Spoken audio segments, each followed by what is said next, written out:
Hi everyone, so this is the fifth video in the Stack and Queue series, and in this video we're going to be talking about how to implement a queue using an array as the underlying data structure.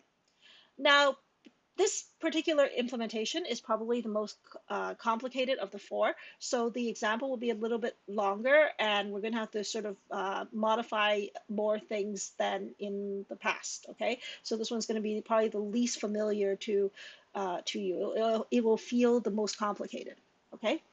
So in any case, let's take a look and see where we're at and what we're trying to accomplish. Now, before we take a look at the array queue implementation, I want to go back and take a quick look at the runtimes of the implementation of the linked list version of the queue as well as the stacks, the two stack implementations. So if we take a look at the linked list version of the queue implementation, what you will find is that every single function here is constant. So in other words, it doesn't matter how many things are in the queue, the amount of time it takes to do enqueue and dequeue are going to be the same, regardless of how many things there are in the queue.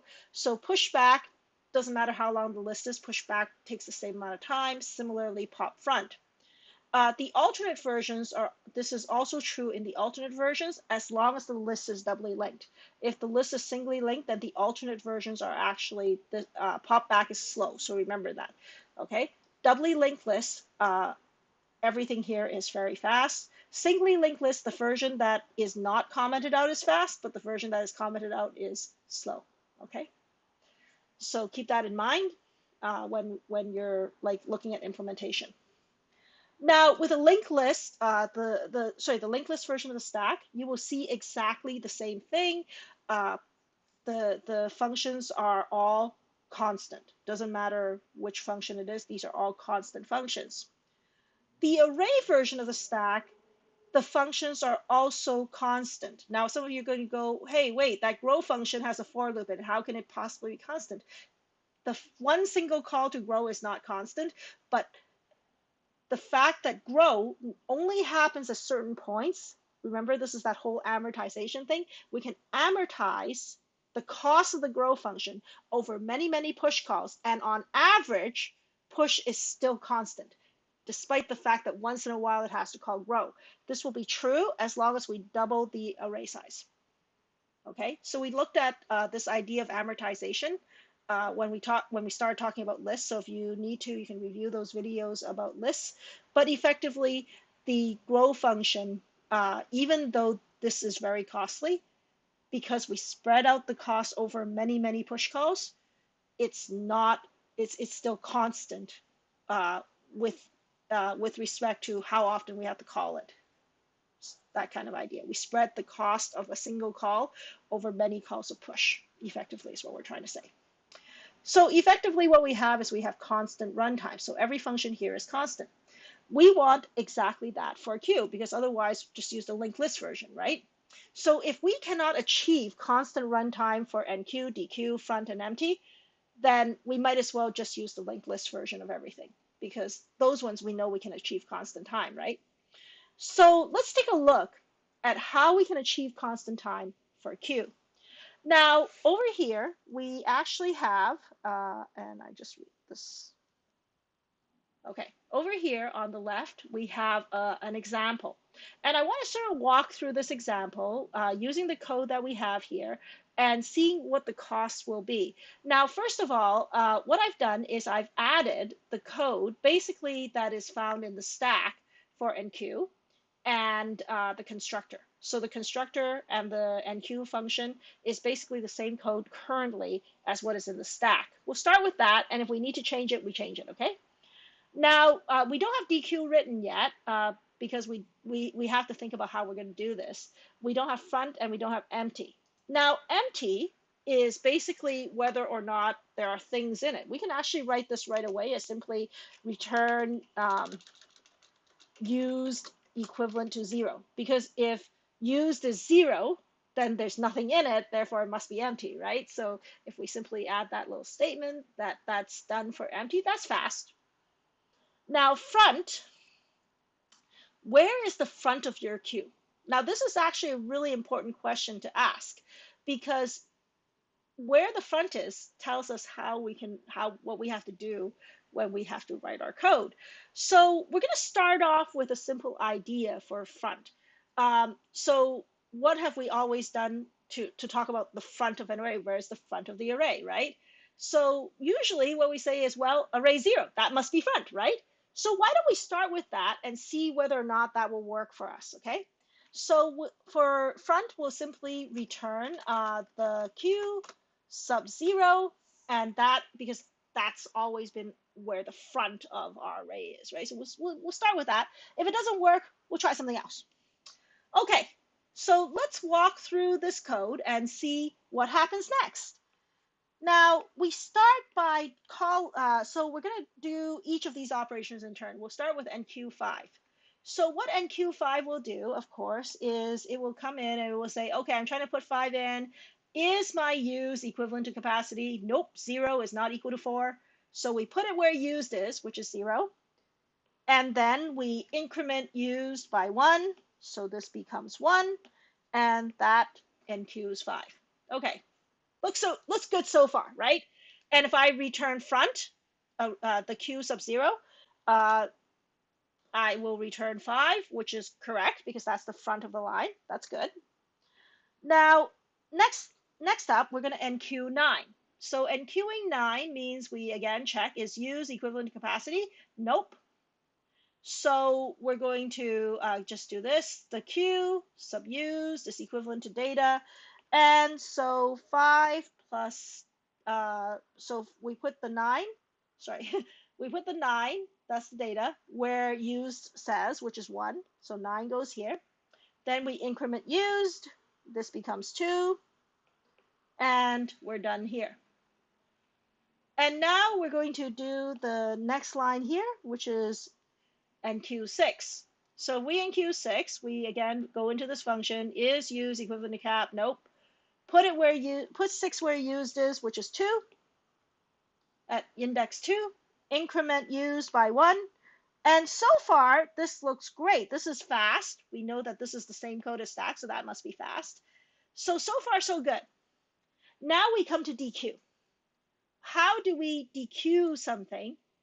So DQ, remember, is like pop, except that it's on a queue. So DQ has to remove the oldest thing that is in the queue. The oldest is the one that was added first. So who's the oldest in this case? The oldest is whatever we added first, which is this one. This is whatever's at the front of the line, that's the oldest. This is the oldest at the moment. Okay? Now, so remember that this array 0 is where the front of the line is. So when I remove it, I cannot, if this is what I wrote, I can't leave these guys where they are. I would actually have to move these over. So I would have to do something like, okay, take the 9 and just move it over here. Okay, so obviously that would wipe out the 5. So take the 9, move it over to where the 5 was.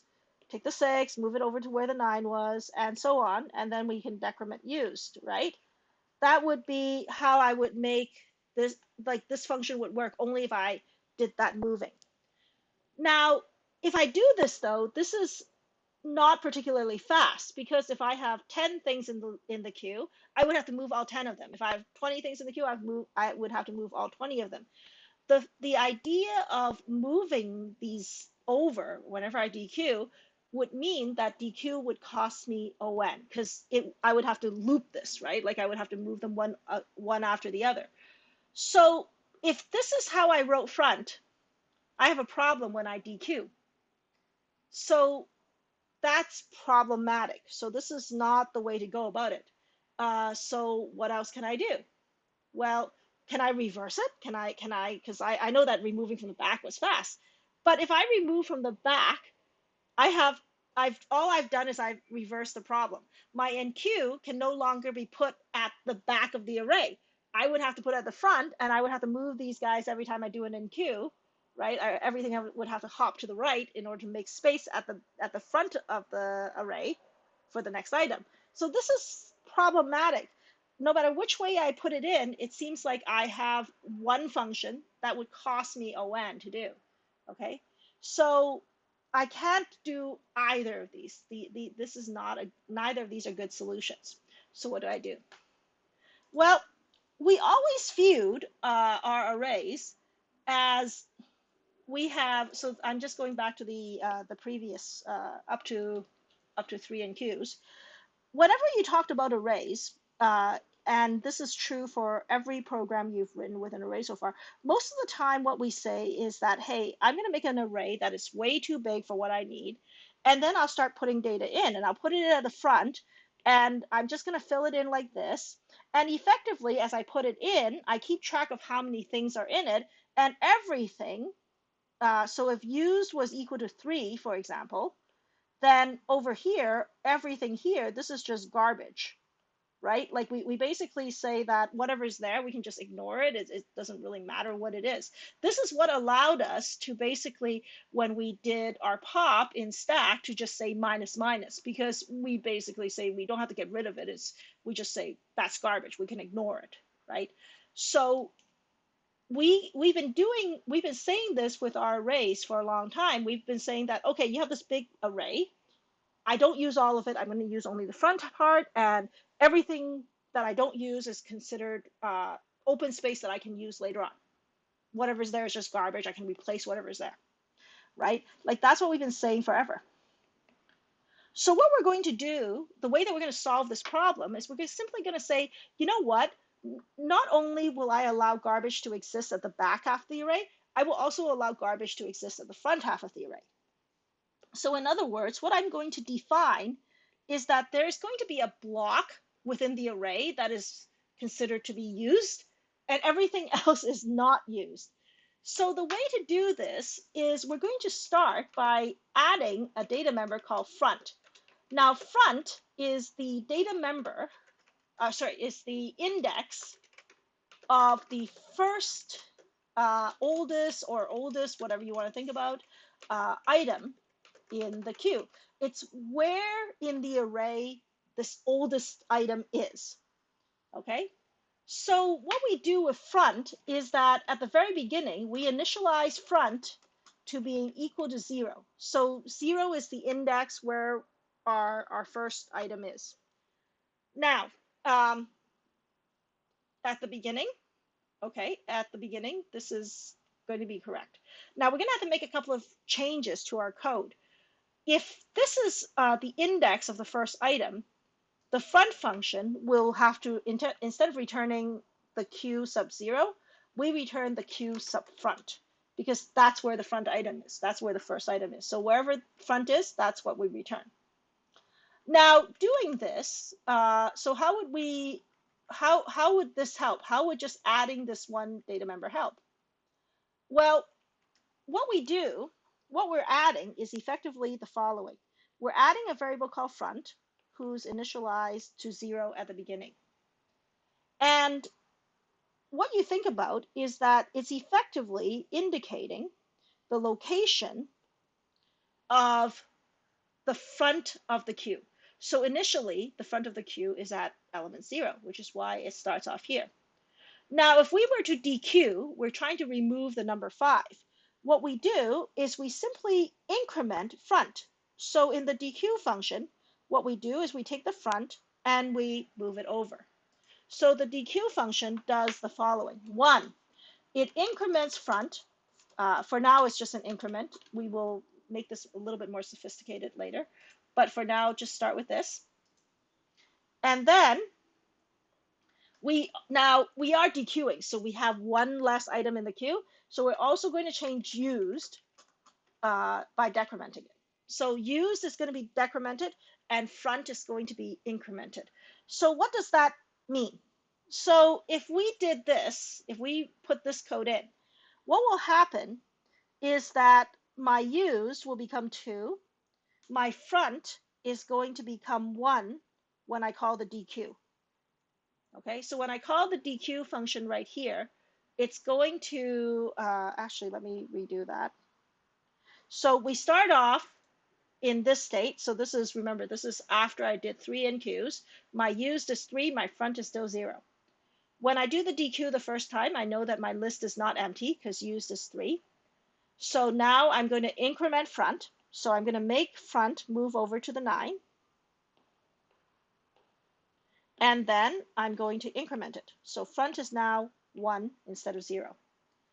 Then I decrement used. So because there's only 2 things left in my queue. So what this effectively says is the following.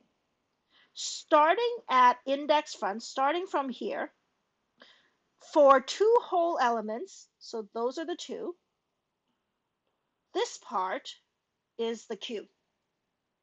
Those 2 elements are the part of the queue. It's 2 elements because I have 2 items in my queue, okay? But it starts at wherever front is. And basically what we say at this point is that these spots are considered to be empty. So obviously the back was always empty. We always thought about it as empty. We also consider everything here to also be empty. So those 2 spots are actually not part of the queue. We can use them if we want. Okay, so that is really sort of the key thought here, is that not only do I have space at after the end of the queue, we also have space in front of front.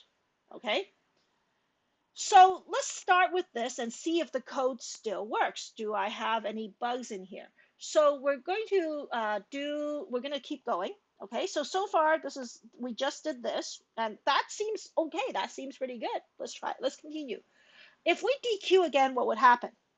Now, if we DQ again, front plus plus, so again, we take the front and we move it along by 1 element. Front plus plus does that. So in other words, front becomes 2. And also, used is decremented to being 1, which means that right now our queue is no longer 2 elements big. It is actually only 1 element big. And it starts at front. This is the only part of my queue. Everything else, that 9, that spot is now considered to be open. Okay, where that 9 was, it's not like the 9 is still there, but we can overwrite it if we need to. Okay, so that's not part of the queue anymore. So this is how the DQ function works. It's the same process as when we did stacks. It's just that we open up space at the front of the array as opposed to at the back of the array, which was what we were doing with stack. Okay, so hey, this looks pretty good so far. We seem to have pretty fast DQs. Now, if we enqueue again, does the code work? So let's take a look. We take the 4 and we want to put it into the queue. Do I have to grow? Nope, because use is 1, cap is 4. We have 3 open spots, don't have to grow. We're good. And then we put it where used is. The queue sub use equals the data. Now used is at currently 1, right? So if I try to put it in, 4 will go to here, and then I would increment this to 2. Now, that's the wrong spot for it, because our queue is still, like, we should be adding it over in this spot. So this is not the right place for it. So I think this is wrong. So obviously we can't use the code exactly as is. We have to do a quick change. So pause the video, see if you can come up with what the fix would be to sort of solve this problem. Okay, so hopefully you've had a chance to think it through. Okay, and now let's see what we can do. Now, one very quick solution that we can do is we can say, well, you know what? The reason we could use before was effectively we were saying from the beginning, it's used elements over, right? But now that that spot isn't available, like we're not starting from the beginning, we should actually start from front. So instead of just saying use, we should say wherever front is, add used to that, right? So can we do it that way? Would that work? Well, let's see. So right now, remember that we started off with used being equals to 1 and front is at 2. What happens when we enqueue 4 now if we change the code like this? So the queue sub front, well, front is 2, used is 1, 1 plus 2 gives me 3, which puts this into the right spot at least, right? We then increment used to 2. So, hey, so far this looks pretty good. This looks good, right? Okay, so great. I think maybe this works. Let's try again. What about when I try to put 7 in? What would happen then? So when I try to put 7 in, I follow the code. Is use equivalent capacity? Nope, so we don't grow the array. Now I'm going to put it at front plus use. Now front is 2, use is 2, add them together, I get 4. Where is array 4? It's over here. Now, clearly, this is not actually part of the array anymore. This spot is not available to us because it's not part of the array. If I try to put something in, it may or may not crash, but there's a probability that it will crash. You should never write outside the bounds of your array. That's sort of like the first no-no, right? So this is something that we need to avoid. We can't write here because this is outside of our bounds. This will lead to a program crashing some point. This is not good. So what we need to do is we can't quite use this. Like this doesn't quite work. Now, the reason this doesn't quite work, so what do we do? And you can go, well, should we have made it bigger? Should we have grown? But we don't need to grow yet. We have space. It's just over here at the front, right? Like it's not like we ran out of space. It's just space at the wrong place. So whenever you do something like this, what you have to do is you have to start thinking of your array. And here is a picture of an array. Uh, each number represents the index. So this is index 0. This is index 4. Okay. Now, the way that you have to think about this is as follows. This array has to be viewed as if it's instead of like this is how we normally view our array. We can't think about it like this. We have to think about our array as if it's a ring. So what that means is that we have to sort of bend it around and think about it like this. So this is the 0 element, right? And then this is element 1. After element 2, we have element 3. After element 3, we have element 4. And then after element 4, we go right back to element 0. So before 0 is 4, after 4 is 0. Really, really important idea here. And you will find that you will use this idea of circular arrays quite a bit. So when we talk about linear probing in hash tables, we will use the same concept. And the math for it is also the same. The way that we access and increment our indexes are the same. Now, adding this idea basically means the following. When we put something in, we don't just increment. We can't just increment our indexing. We actually have to view it as an index that has to go from 4 back down to 0. Okay, so like, remember, after 4 comes 0. So we have to go all the way around in a circle. And there are different ways that we can implement this. Now, the easiest way is to add one more variable. Add one more data member. And don't be afraid to add a data member. Adding a data member is perfectly normal. Adding a data member is usually not an issue. So we're going to add an extra data member. We're going to call this data member back. This particular data member is the index of where to put a new item. So that's how we're going to do it. This is where we're going to add something into the queue. Okay. Now, exactly how will that work? So this is what this index is for. Now in the constructor, obviously we have to initialize it. Where do we put our first item? We put it into array 0, so we'll initialize back to 0. Now instead of using front plus use, which is sort of a little bit of an awkward construct to begin with, we're just going to use back. Back is where we're going to always put it wherever back says it is. And this is probably, so we're going to add an extra data member to separate where we want to put something versus how many things there are in it. So before we've always, like, we put it where use says. But now, because we have a different starting location and it might not match use anymore, it's much easier to have back. Now, we still need use because use tells us how many things are in it. And we can do things like, hey, is this number 0? Because that's what we want to keep track of. Back could be anything, and we could still have nothing in the queue, right? So we have to be kind of careful that they're really two different numbers here. So we put it where back is, and then we increment back on top of that. Now, when I say increment, it isn't just back plus plus, because remember, after we add 1, we might have to go all the way back to 0. Okay, so remember we have to view this ring. So if this is where back is right now, the next number isn't 5, it's 0. We have to keep this ring thing going. So what does that mean? Okay, so there are two ways to do it. I'll show you the way that I don't prefer first.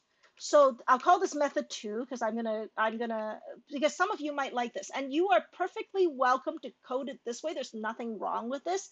I just prefer the other way.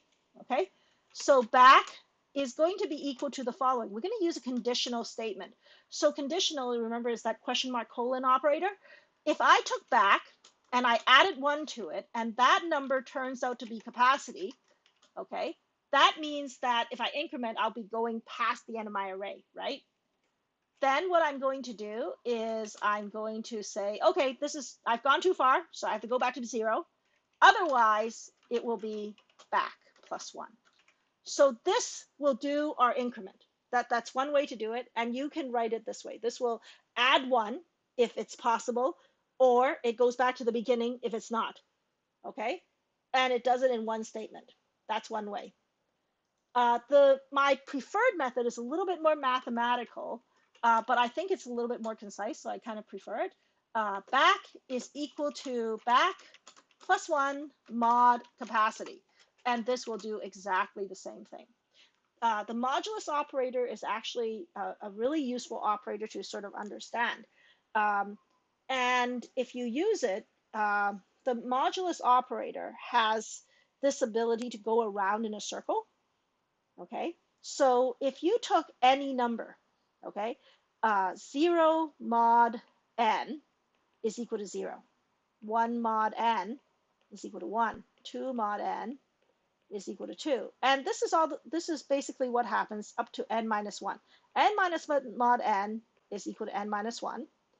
And then n mod n brings you back to 0. So you end up with sort of like a loop. So if you took any number, modulus, you would just get the original number for any number smaller than n. The moment you hit n, you go back to 0. And the next number, when it's n plus 1 mod n, will be 1. And so it's just how remainders work and this true for positives.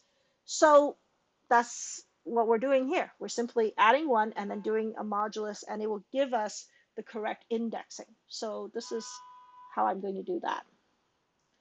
Now let's walk through the code and see if we need to make other modifications. Okay. So if I did this as opposed to what I was doing, now at the beginning, let's start with the very beginning. Does this code still work?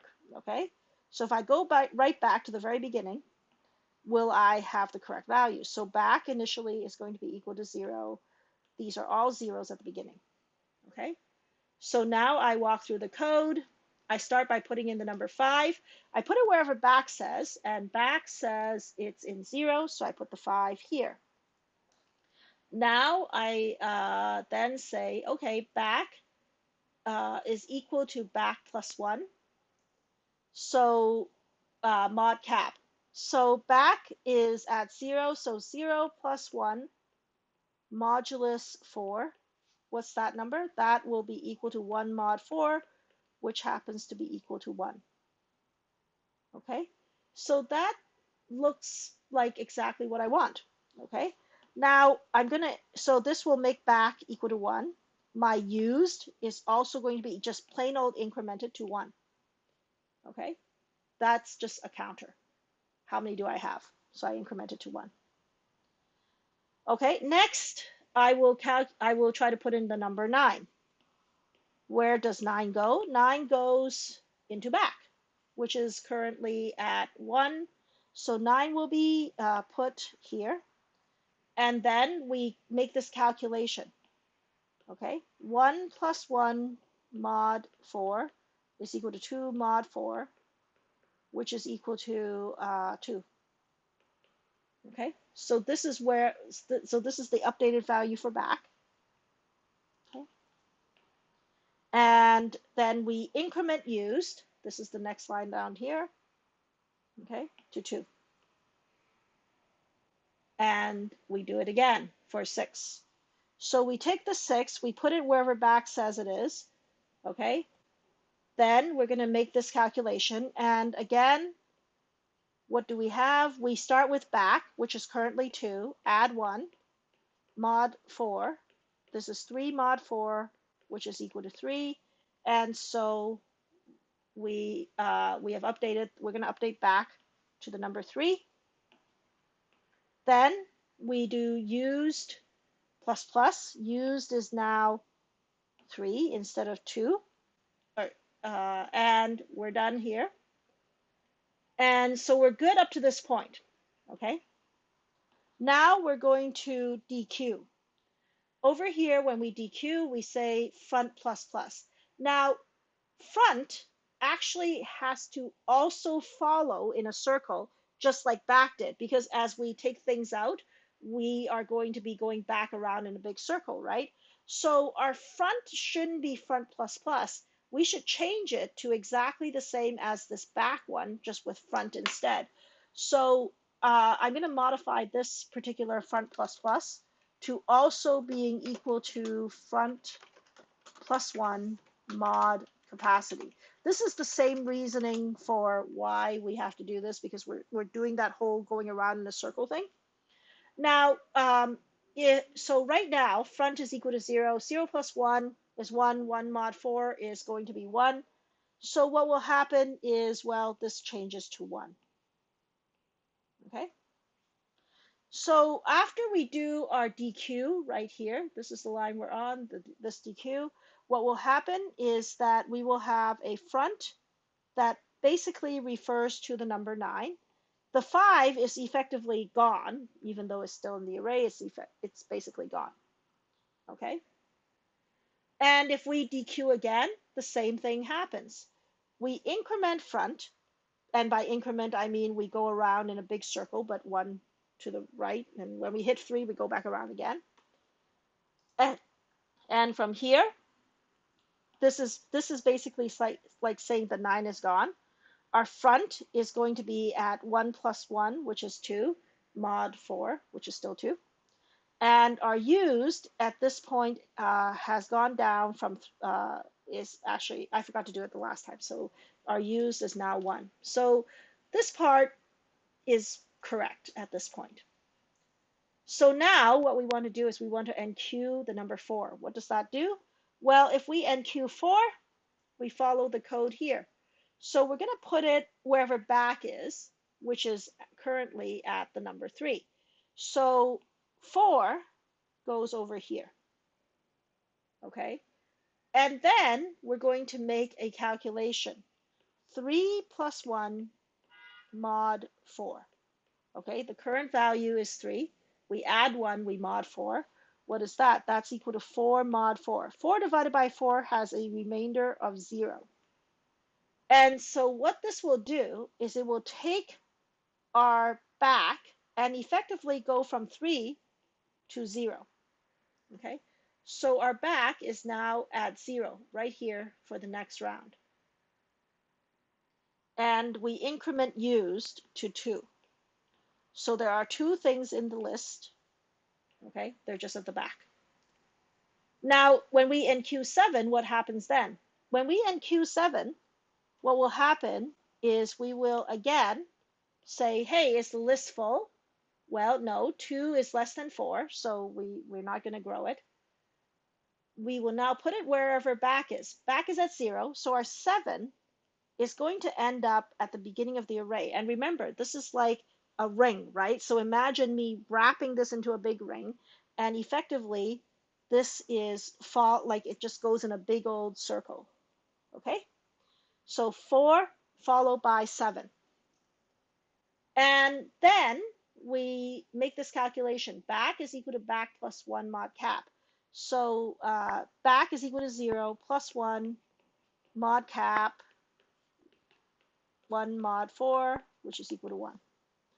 So our back becomes 1. So that's the calculation we're making there. And that is all there is to it. So this is how, oh, and use plus plus, sorry, I forgot use plus plus. Used is now equal to 3. So this is basically what we have. So we have 6 is where the front of the queue is. The next one is 4. The last one is 7. Okay?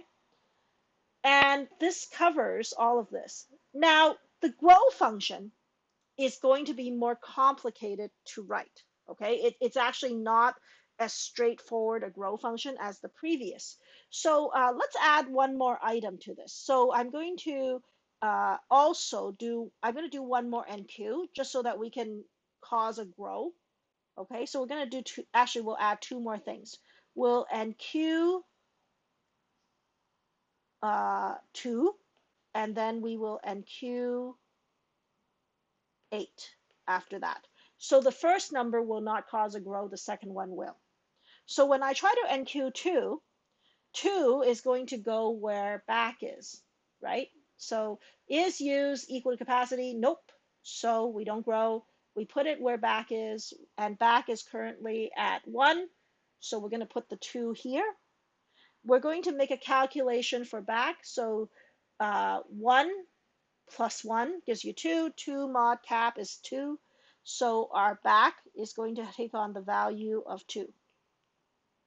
Our used at this point is now 3. Sorry, 4. There are 4 things in the queue. Sorry. Our used is now 4. Okay. I think I forgot to increment after the last one. So there we go. Okay, there are 4 things in the queue. It starts over here and it ends over here. So remember that our queue right now, if we want to visualize what our queue is, the first thing is 6, then it's 4, then it's 7, then it's 2. That's our queue. This is the first item, this is the last item. Okay? Now, that's how we should think about it, like when we're using it. So if I try to access queues up front, I get 6. And if I DQ, this is the number that goes away, the number 6, and 4 will be the next front of the queue. Now, the problem here is that if I then try to NQ number 8, I now have to grow the array. Now, growing the array, the beginning part of this will be the same. We're going to have to make it twice as big, just like before. So we will also start off here with a temp array, and it's going to be twice as big. This is equal to new t square bracket capacity times 2. This is not different. Okay. Now what we need to do is we need to copy the old array over, right? So in the grow function for the array version of stack, what you did was you just copied everything over directly, right? The problem here is that if we did this, what would happen? So if we just blindly copied, so what if I just took this grow function, because we know this one works, so what if I just took it, copied it exactly as it is? Now, what will happen if I did this is the following. I would create an 8-element array. So here's my 8-element array. Okay? And then I would copy everything over. So 7 would go here, 2 would go here, 6 would go here, 4 would go here. Now, the problem with this is that this is the front, right? Now, according to my code, if I start dequeuing, I'm going to move front along according to this. So imagine what would happen as I did this. Front would move along, and the next time it would be at 4, so that's great. That's fine. That's exactly what I want. But because my capacity is now twice as big, my capacity is over here is 8. What will happen if I try to DQ one more time?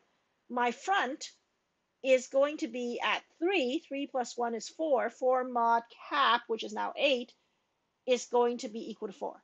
And I would end up with front pointing to this empty spot. Effectively, it's because what I wanted after 4 was the number 7.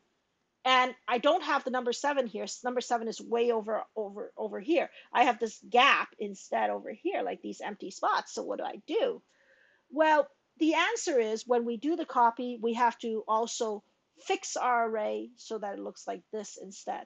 So instead of having our queue starting in the middle of it, we actually want the queue to start from the beginning.